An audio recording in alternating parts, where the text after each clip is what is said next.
ગુજરાતમાં લોકસભાની ચૂંટણીને લઈને કોંગ્રેસની અત્યારથી જ તૈયારીઓ શરૂ થઈ ગઈ છે। તેમ છતાં પણ પાર્ટીની મુશ્કેલીઓ ઓછું થવાનું નામ નથી લઈ રહી। ત્યાં તો હજુ તો રાહુલ ગાંધીએ ગુજરાતની મુલાકાત લીધી તેના 2 જ દિવસ થયા છે। ત્યાં તો પાર્ટીમાં ભડકો જોવા મળી રહ્યો છે। ત્યારે હકીકતમાં રાહુલ ગાંધીની વિદાયના 2 જ દિવસમાં પાર્ટીમાંથી 2 રાજીનામા પડી ગયા હોવાનું સામે આવે છે। ત્યારે આણંદ જિલ્લા કોંગ્રેસના મહામંત્રી વિજય બેરિયાએ તમામ હોદ્દા પરથી રાજીનામું આપી દીધું હોવાનું સામે આવે છે।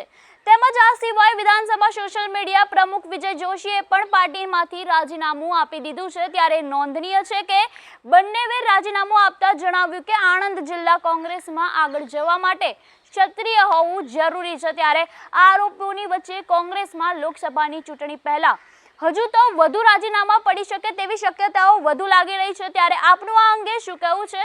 અમને કમેન્ટ બોક્સમાં આપના મંતવ્યો જરૂરથી જણાવજો।